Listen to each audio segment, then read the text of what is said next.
Olá, espero que estejam todos bem. Meu nome é Andreia, eu sou colaboradora do ServiJ e estou aqui novamente em continuidade ao nosso quadro sobre as personalidades espíritas. Se você ainda não se inscreveu no canal, inscreva-se e não esqueça de ativar o sininho. Assim você vai receber notificações sobre novos conteúdos. A nossa personalidade de hoje é Joana d'Arc. Importante não só para o espiritismo, mas também para o cenário mundial e principalmente para a França.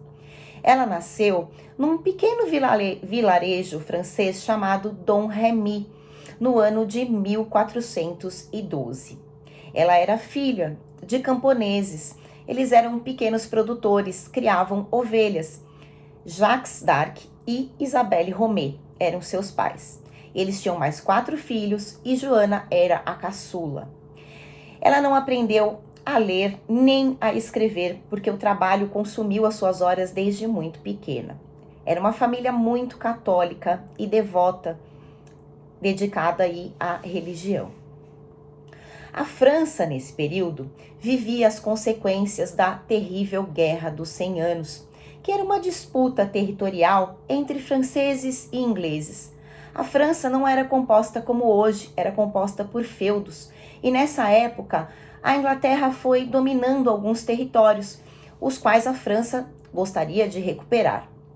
O seu atual rei na época era Carlos VII, porém ele não tinha ali um poder, porque ele não tinha sido coroado efetivamente.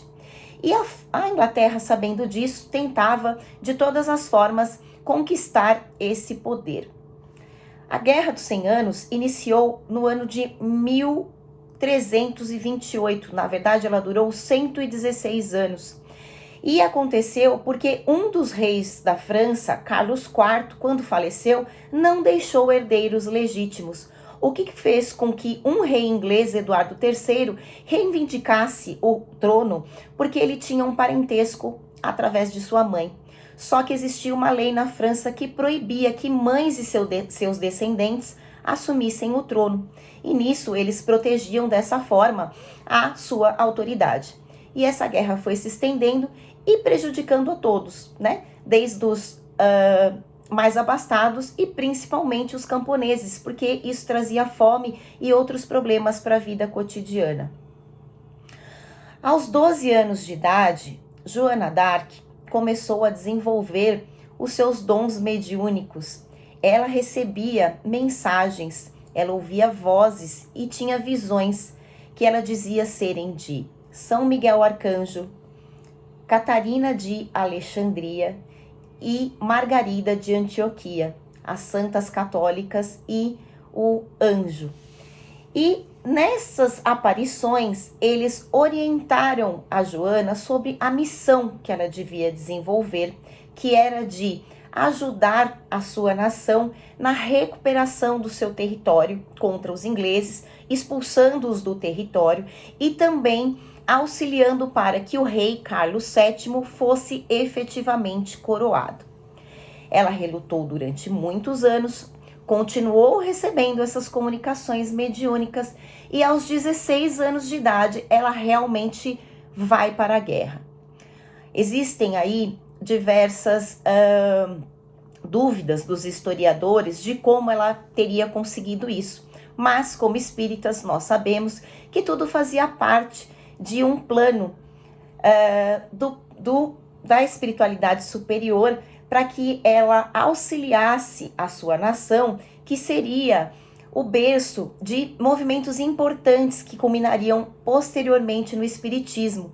Se ela não tivesse tomado partido e não tivesse ido para a guerra, a França não teria sido o berço do iluminismo, que abriria as portas da humanidade para a liberdade do pensamento e, posteriormente, o espiritismo não poderia surgir.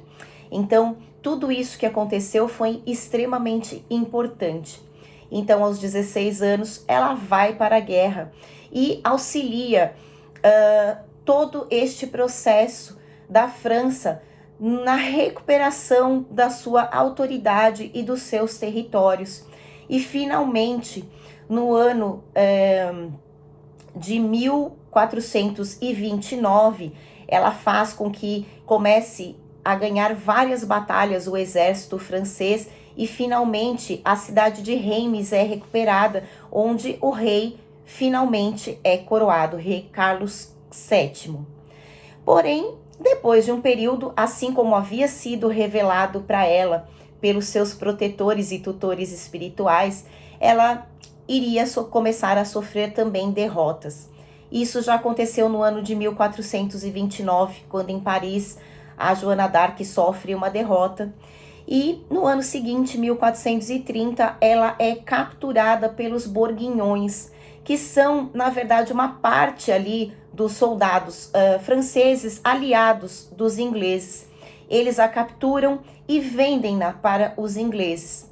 Ela permanece presa e no ano de 1431 ela é executada. Os ingleses queriam tirar a credibilidade da coroação do rei Carlos VII, então eles usam a Santa Inquisição para julgar a Joana d'Arc, desacreditando-a, julgando-a de heresia, de bruxaria, porque ela se vestia com roupas masculinas. Eles queriam dessa forma tirar a credibilidade do rei para que pudessem recuperar o seu poderio. E a Joana d'Arc acaba sendo condenada e queimada viva na fogueira no dia 30 de maio do ano de 1431. O rei Carlos oficializou ali o seu reinado, não auxiliou ela nessa ocasião, mas depois de um tempo ele achou que poderia ser negativo para o seu reinado, então ele recorre ao Papa Calixto III na época, que acaba fazendo a anulação da condenação da Joana d'Arc. Mas a remissão só acontece muito tempo depois, quando ela foi canonizada e em 1909 ela foi beatificada e em 1920 ela acaba sendo canonizada pelo Papa Bento XV e a sua história começa a ser aí modificada. Hoje ela é padroeira da França e é uma santa muito querida por todos os católicos e um personagem muito importante para toda a história. No livro dos médiuns, o Kardec dá uma abertura às suas palavras. No capítulo 31, onde ela fala diretamente aos médiuns, ela fala sobre o exercício do mediunato, diz que os médiuns devem confiar no seu anjo guardião e tomar cuidado com o escolho da mediunidade, que é o orgulho. Além disso, 4 séculos após ter sido queimada viva, a Hermance Dufaux, também, que já foi assunto aqui do nosso canal, traz a sua biografia, né, a história de Joana d'Arc ditada por ela mesma. E uma última curiosidade, através da psicografia de Chico Xavier, o espírito Humberto de Campos conta que a última encarnação de Judas Iscariotes, o apóstolo que traiu Cristo, foi a Joana d'Arc durante o período, né, da Idade Média. Então a última encarnação de Judas teria sido aqui no planeta Terra, na figura de Joana d'Arc. Bom, pessoal, a Joana d'Arc é um personagem incrível, importantíssimo aí para a história da humanidade, da França e também do espiritismo. Espero que vocês tenham gostado desse conteúdo. Se gostaram, curtam, compartilhem, divulguem, nos auxiliem nesse trabalho. Agradeço a todos, um grande beijo e até o nosso próximo vídeo.